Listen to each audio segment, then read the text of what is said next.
Tense और past की भी second tense past continuous tense या जिसे पास्ट प्रोग्रेसिव टेंस भी कहा जाता है, इसके बारे में हम डिस्कशन करेंगे। दोस्तों, जैसा कि नाम से ही स्पष्ट हो रहा है कि पास्ट प्रोग्रेसिव टेंस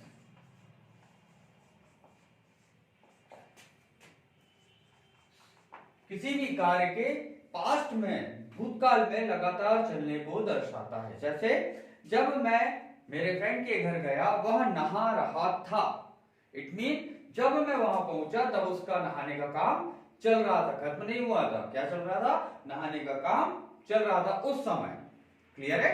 तो पास्ट के किसी भी इवेंट के लगातार चलने की घटना जब हमें दर्शाई जाती है तो उसे हम कहते हैं पास्ट प्रोग्रेसिव टेंस, या इसी को ही पास्ट कंटिन्यूअस टेंस भी कहा जाता है। अब इसकी आइडेंटिफिकेशन जो होती है वो प्रेजेंट प्रोग्रेसिव या प्रेजेंट कंटिन्यूअस टेंस के जैसी ही होती है।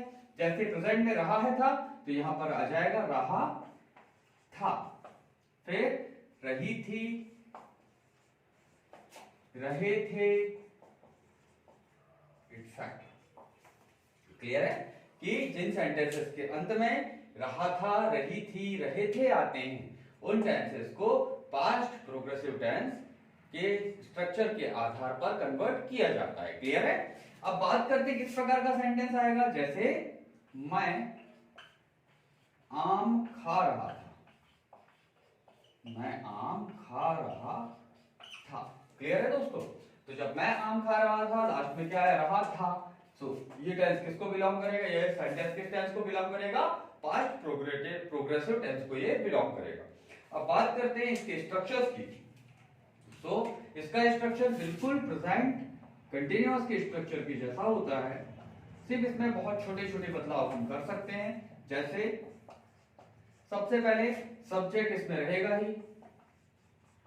प्रेजेंट में क्या था? इज, एम और आर था। इसके बाद हेल्पिंग वर्ब, तो यहां पर आ जाएगी वॉज या वर। कौन सी हेल्पिंग वर्ब यूज होगी दोस्तों? वॉज या वर। प्लस वर्ब का जीरंड फॉर्म प्रेजेंट में भी था, इसमें भी वर्ब का जीरंड फॉर्म का ही उपयोग किया जाएगा, और लास्ट में आ जाएगा हमारा ऑब्जेक्ट। क्लियर? सो इसका स्ट्रक्चर क्या होता है? सब्जेक्ट प्लस वॉज या वर्ब प्लस वर्ब का जीरंड फॉर्म प्लस ऑब्जेक्ट। इस प्रकार से हम अफर्मेटिव सेंटेंस का ट्रांसलेशन करते हैं। सेकंड थिंग, इसका यदि हमें नेगेटिव स्ट्रक्चर बनाना हो तो नेगेटिव स्ट्रक्चर क्या हो जाएगा भाई? सब्जेक्ट, यहां पर हमें रेडीमेड हेल्पिंग वर्ब दी हुई है वॉज या वर, उनको हम एज इट इज लिख देंगे वॉज या वर, प्लस नॉट, और नॉट के बाद आ जाएगा वर्ब और उसका फॉर्म, वर्ब का gerund form plus object. Clear? अब यदि हम इसके इंटेरोगेटिव की बात करें तो इंटेरोगेटिव बनेगा हेल्पिंग वर्ब की शुरुआत से, वो बिगिन होगा हेल्पिंग वर्ब के साथ। तो वॉज या वर से हमारे सेंटेंस की शुरुआत हो जाएगी, प्लस सब्जेक्ट प्लस वर्ब का gerund form plus object. Clear है दोस्तों? और लास्ट में आ जाएगा क्वेश्चन मार्क। और इंटेरोगेटिव नेगेटिव चौथा स्ट्रक्चर जो होता है उसके बारे में हम डिस्कस करें तो ये नेगेटिव से बनाया जाएगा। सबसे पहले वॉज या वर हम सामने ले आएंगे ताकि हमारे क्वेश्चन में एक इंटेरोगेटिव का सेंस आ जाए। देन नेगेशन को दिखाने के लिए हमें नॉट का यूज भी करना है, तो सब्जेक्ट और सब्जेक्ट के तुरंत बाद किसका यूज करेंगे? हम नॉट का यूज करेंगे, प्लस वर्ब का gerund form as it is रहेगा, प्लस ऑब्जेक्ट, और लास्ट में आ जाएगा क्वेश्चन मार्क। क्लियर है? तो इन चारों स्ट्रक्चर्स की हेल्प से हम पास्ट प्रोग्रेसिव टेंस का ट्रांसलेशन कर सकते हैं। अब यहां जैसे सेंटेंस हमारे पास लिखा ही हुआ है कि मैं आम खा रहा था, ये कौन सा है? अफर्मेटिव सेंटेंस है, मैं आम खा रहा था। तो इसका जो कन्वर्जन होगा वो अफर्मेटिव स्ट्रक्चर की हेल्प से होगा। यहां पर सब्जेक्ट कौन है? आई। अब मैंने यहां पर आपको वॉज या वर के यूजेस के बारे में अभी नहीं बताया है, तो मैं बता देता हूं आपको कि वॉज का यूज कहां किया जाएगा और वर का यूज कहां किया जाएगा। वॉज का use I, he, she, it और सिंगुलर नाउन इनके साथ किया जाता है,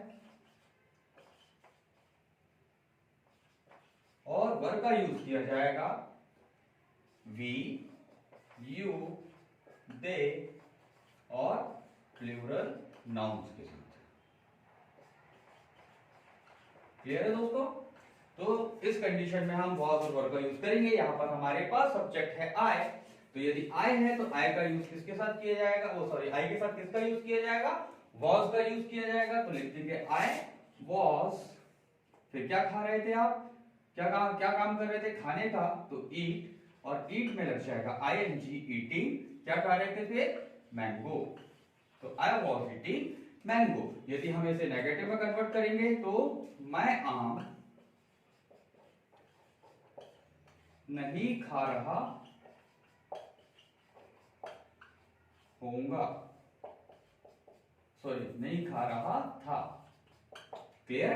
तो इसका नेगेटिव बनेगा नेगेटिव स्ट्रक्चर से, तो सब्जेक्ट आई के साथ हम वॉज का यूज करते हैं, प्लस आ जाएगा नॉट, प्लस वर्ब का जिरंड फॉर्म, मतलब ईट का आईएनजी फॉर्म, ईट प्लस आईएनजी, ईटिंग, और क्या खा रहे थे आप, मैंगो। सेंटेंस बन जाएगा I was not eating mango. Clear है? इसके बाद बात करें इंटरोगेटिव की, तो क्या हम आम या क्या मैं आम खा रहा था। तो क्या मैं आम खा रहा था, इट मीन सो वॉज से ही हमारे सेंटेंस की शुरुआत होगी, सब्जेक्ट रहेगा आई, और आई के साथ किसका यूज किया जाता है, वॉज का, फिर वर्ब का gerund form was I eating, और क्या खा रहे थे आप, मैंगो। तो यहां पर लिख देंगे वॉज आई ईटिंग मैंगो। और इंटरोगेटिव नेगेटिव की यदि बात की जाए तो was I not eating mango, और लास्ट में क्वेश्चन मार्क आ जाएगा। क्लियर है?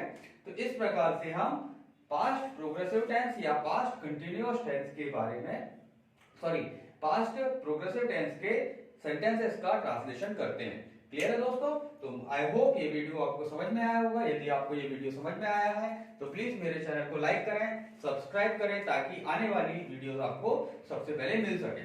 ठीक है दोस्तों? तो आज के लिए बस इतना ही। थैंक यू, जय हिंद।